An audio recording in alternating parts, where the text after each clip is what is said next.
ऐकायची ऐकायची कशासाठी? काम धंदा सगळा घरातलं सोडून द्यायचं आणि सगळ्यांनी इथे येऊन बसायचं कशासाठी हे पण समजलं गेलं पाहिजे.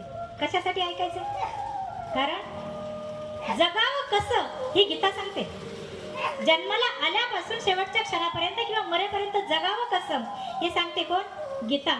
परंतु मरण मंगलमय कसं करावं हे सांगतं श्रीमद भागवत.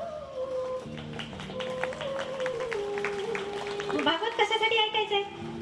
अहो जो आला त्याला जायचं एक ना एक दिवस. जो इथे आला ना मृत्यू लोकामध्ये तर त्या प्रत्येकाला एक ना एक दिवस जायचंय. मग जायचं कसं? कुठे? घरी का? मग कुठे? हो, हा नरदेह भगवंताने तुम्हा आम्हाला दिलाय. या मृत्यू लोकात जन्माला आलोय, परंतु एक ना एक दिवस काय करायचंय? आपल्याला परत जायचंय.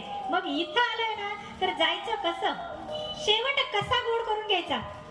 शेवट याच्यासाठी केला होता अट्टहास. शेवटचा दिवस गोड व्हावा. मग आपला तुमचा आमचा सुद्धा शेवट गोड व्हावा याच्यासाठी भागवत ऐकायचंय. भागवत कशासाठी ऐकायचंय? आपला सुद्धा शेवट म्हणजे मरण मंगलमय व्हावं, जन्माला आल्याचं सार्थक व्हावं. का जसं आला